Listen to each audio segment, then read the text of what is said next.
Ayan guys, magandang umaga. Ngayon guys, dahil wala tayong alaga, ay simulan na natin ang pagsasalang sa washing.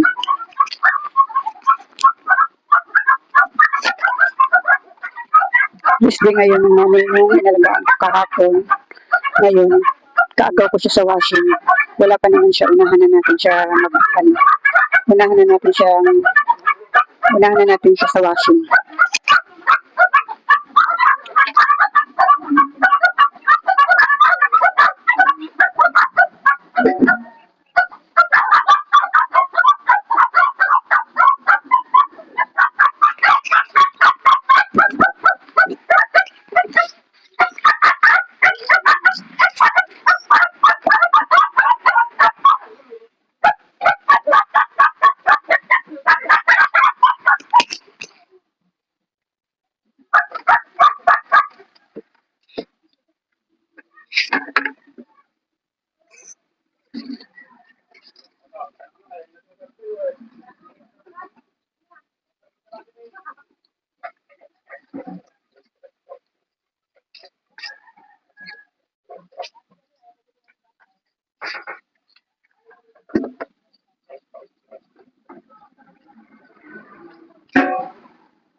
Ayan guys, naglalagay pa lang ako ng tubig sa washing. Nag-iinit ako ng kanin ko kasi para sa almusal natin.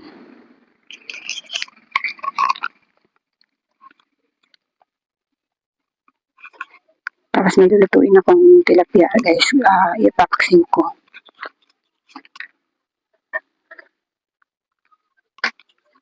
Ito yung isda na binigay ng kapitbahay ko kahapon. Dahil may alaga nga ako kahapon guys, hindi ko siya nailuto, kaya ngayon ko siya lulutuin. Ano to, tilapia. Ayan, babaran na natin ng tubig kasi yelong-yelo. Nag-iinit pa naman ako ng kanin, kaya ibabad muna natin to sa babaran muna natin ng tubig. Ipapaksiw ko ito guys bago ko siya iprito.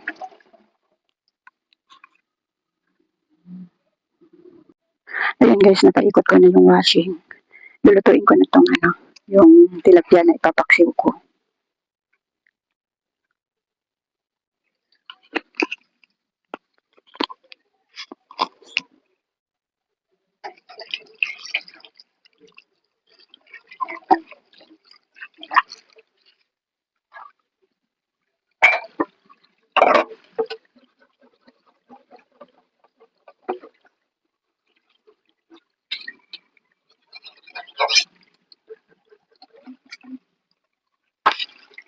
Ito yung nalinis na ito guys, nalinis na siya. Kaya lang ako nagasa ng kutsilyo kasi hiwain ko yung sa tiyan niya, gigilitan ko.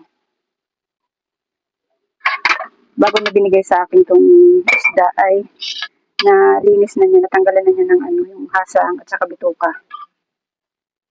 Hihiwaan ko lang siya dito sa guys, gigilitan ko yung tiyan niya.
Wala akong bawang guys, kaya lalabas muna ako para bumili ng bawang.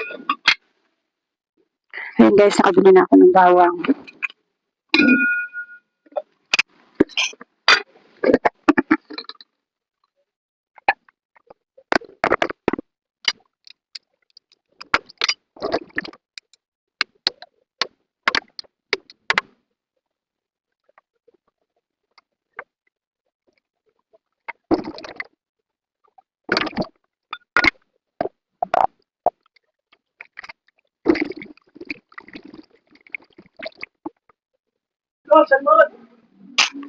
Habang nakasalang yung ating tilapia na paksi guys, ay maghuhugas-hugas natin ng pinggan.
Ayan, ayan guys, luto na yung aking paksiw.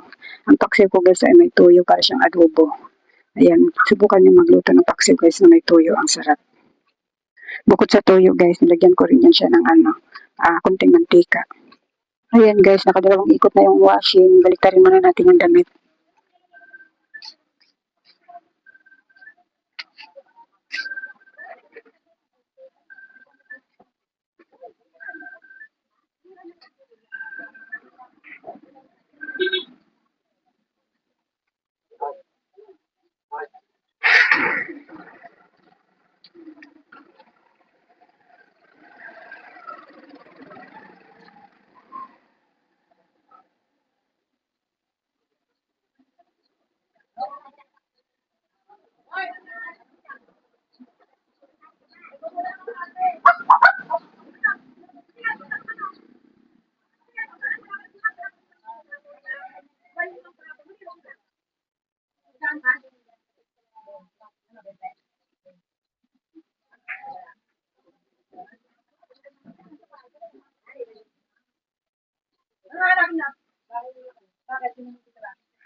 Ayan guys, ganyan ako mag-washing guys, hindi lang isang ikot. Tapos, pag nakadalawang ikot na yung washing, ay binabaliktad ko pa, tapos isang ikot pa. Yung iba kasi isang ikot lang, tapos na. Yung anak ko pala guys, dumating na. Sabi niya, bakit daw inanahan ko siya ng pagwawashing? Sabi ko, sige, tapusin ko lang yung nakasalang ko, tapos siya na magpatuloy. Ayan. Magpiprito na ako ng guys, mga 2 piraso lang. Uulamin ko lang ngayong umaga. Ayan. Piprito tayo ng 2 piraso lang. Para makakain na kasi alas 9 na.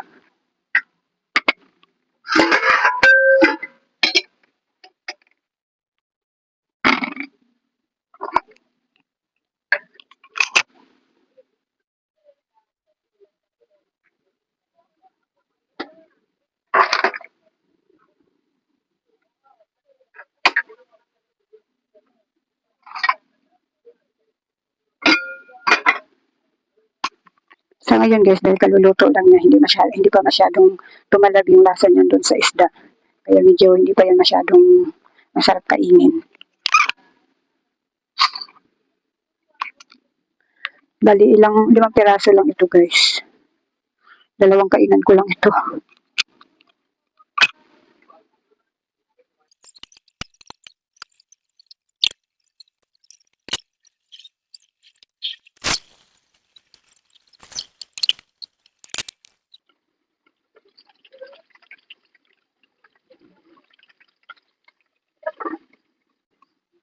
Ayan guys, kain na tayo guys. Nakapagprito na ako ng 2 piraso. Ayan, may tuyo akong sausawan dito. Pero ito guys, medyo malasa na to kahit hindi pa masyadong nababad dun sa pinaglutuan ko ng paksiw. Ayan. Kain tayo guys. Kain tayo guys. Magkakamay lang ako kasi masarap kumain ng nakakamay. Mainit pa.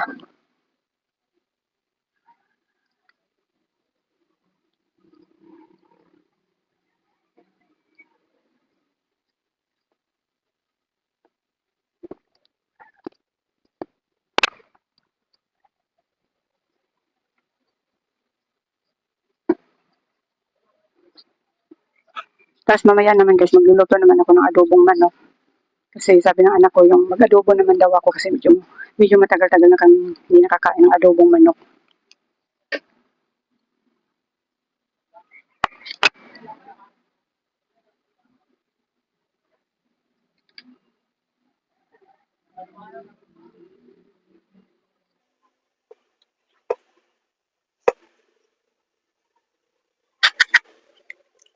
Wala akong alaga ngayon na maliit na bata guys. Ang alaga ko lang ay yung 10 years old na pinupunta-puntahan ko lang doon. Ando naman yung nanay niya kaya hindi ako maya-maya ang punta. Pupuntahan ko lang siya mamaya para puyuran at para isakay sa tricycle. Kasi tulog yung nanay niya panggabi kasi.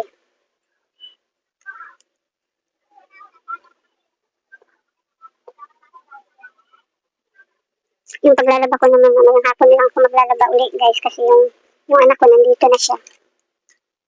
Siya muna ang magsasalang sa washing.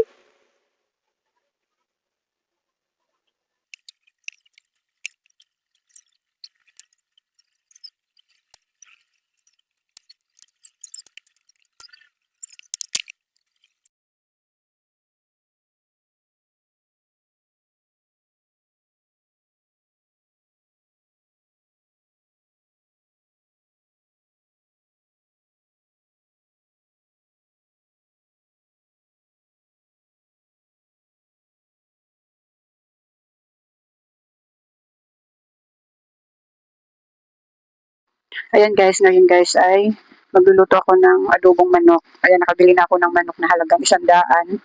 Ay, 120 pala ito. Ayan, 120. Yung nabili ko sibuyas guys, ang pangit oh.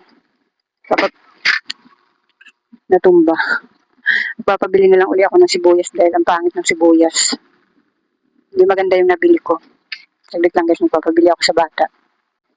Ayan guys, nagpabili na ako sa bata ng sibuyas. Sayang tuloy ito guys, oh. Hindi ko na pinabalik. Kasi puro ganito lang naman yung mga nandoon niya sibuyas, kaya hindi ko na pinabalik. Pero subukan pa rin natin buksan ito.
Ayan guys, ready na yung ating lulutuin. Simulan na natin ang pagluluto ng adobong manok.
Ayan guys, kain tayo guys. Ayan ang ulam ko guys, yung niluto kong adobo. Ayan. Tanghalian ito guys. Magkakamay na lang ako guys. Kasi parang masarap magkamay. Lalo na ang ulam mo ay adobo.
Ayan guys, katatapos ko na magtiklop ng aking mga nakasampay dito sa bubong namin. Ayan, maimis na uli yung aming bubong. Pero meron pa ako doon guys, so. Yung damit ng asawa ko, bukas na lang yan. Yung banda lang dito, malinis, maimis.